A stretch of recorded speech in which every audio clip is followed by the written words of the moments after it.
Om Tat Sat. Welcome to Gyan Bhakti. We are currently exploring the scripture Mysticism of Srimad Bhagavatam. Commentaries by my worshipful Guruji, Swami Jyotirmayananda ji Maharaj, narrated by myself, Swami Nikhilanand. So in today's satsang, we will be covering overcoming the demon kidnapper Vyomasura. This is about Lord Krishna's different roles and defeating different demons in different forms. After the destruction of Keshi, life in Vrindavana returned to normal and the cowherd boys continued to take their cows to peacefully graze on the hillsides. However, it wasn't long before Kans sent another demon, Vyomasur, to attempt to destroy Krishna.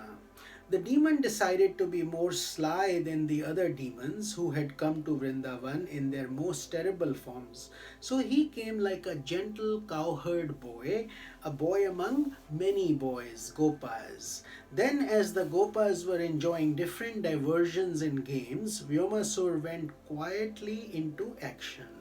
Under the pretense of playing hide and seek, he began to kidnap one small group of boys after another and imprison them in a nearby cave. In the beginning, everything seemed normal because the boys expected their friends to be hidden from view during such a game, the hide and seek game. However, when there were only a few boys remaining, Krishna realized that something was amiss and recognized the presence of Vyomasura. Swiftly, just as a lion would attack a lamb, Krishna pounced upon him. Vyomasur immediately assumed a gigantic form in an attempt to escape, but he could not get free of Krishna, who choked him to death with both his mighty hands. Krishna then rushed to remove all the rocks that were barricading the cavern and allowed all the cowherd boys to come out to freedom. So let's look at the mystical meaning. Vyomasura symbolizes an obstacle that arises when Kundalini Shakti, serpent power, is moving through the throat region or Vishuddhi Chakra, which is presided by the ether element. Vyomasur, Vyoma means ether. During this state of samadhi, of superconsciousness, there is great expansion.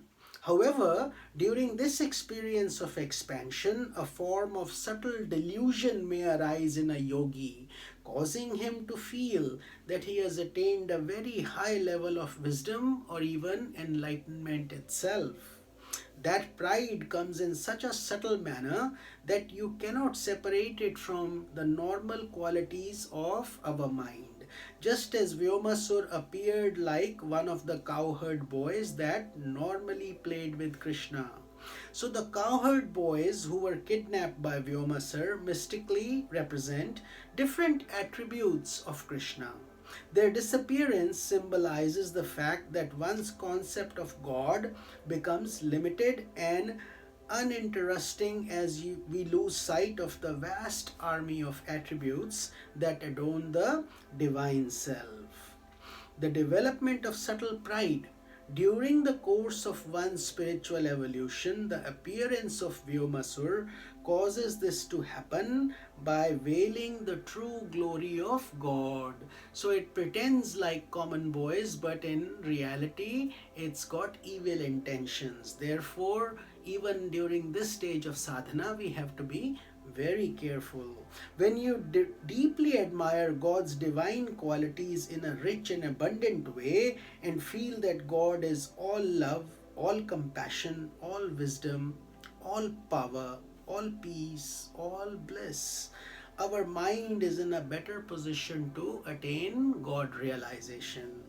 This demoniac obstacle can be removed only by the powerful discrimination Shakti. It's called Viveka Shakti, knowing right from wrong. An intense dispassion, Vairagya, getting away from the world and enjoying your own inner consciousness, represented by the two mighty hands of Krishna that choked the demon. So Vivek and Vairagya, discrimination and dispassion, and thereby allowed Kundalini to move on in an unimpeded manner.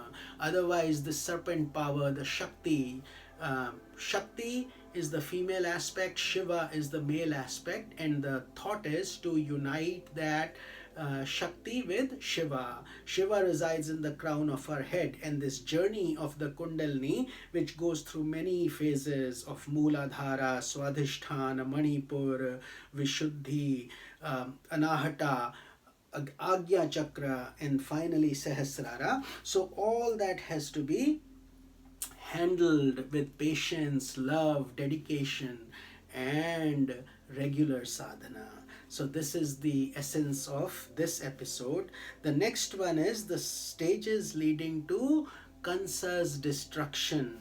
Kansa learns the secret of Krishna's identity.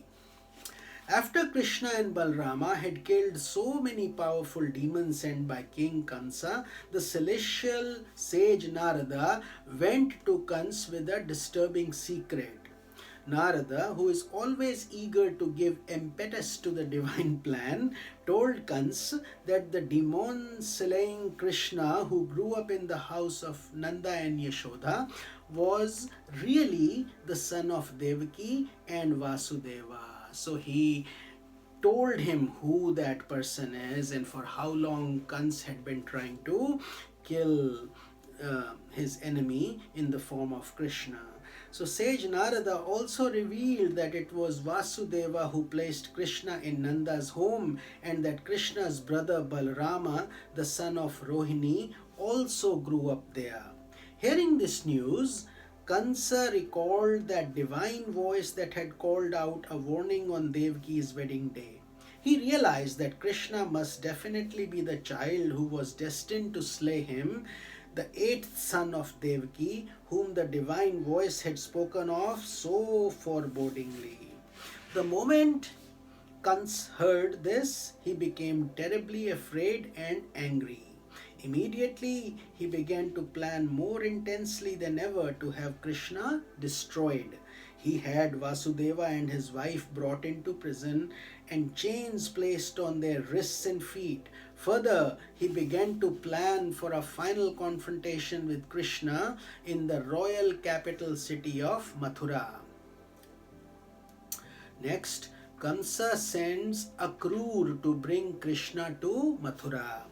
As to serve as a messenger in arranging that final confrontation, Kansa summoned Akrur, a saintly personality who was related to both Kans and Krishna.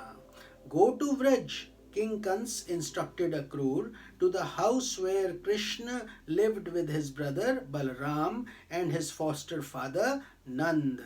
Invite them all to Mathura, saying that I am going to arrange a special tournament including a Dhanush Yagya, in which heroes will compete to see who can successfully stretch and break the mighty bow. So Kans wanted to get Krishna here on that pretext. The cowherd boys will enjoy seeing all the exhibitions and the wonderful things of the city.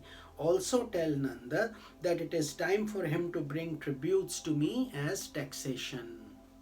Although Akrur knew Kansa's intentions, he also knew Krishna's divine identity and was certain that ultimately Krishna was going to triumph. Therefore, he did what he was commanded to do so by Kans and set out early in the morning in his special chariot. As the sun was declining, he reached Vraj, and when he stepped down from the chariot, he saw the footprints of Krishna upon the earth. Those footprints of Krishna were unique and easy to distinguish from all the others, for upon the soles of Krishna's feet there were the marks of lotus, a barley grain, and a trident. When he saw those prints, Akrur entered into great spiritual ecstasy and started rolling on that dust that had been touched by Krishna's feet, the feet of God himself. So with this we conclude our satsang for today, and I will see you tomorrow. Hari Om Tat Sat.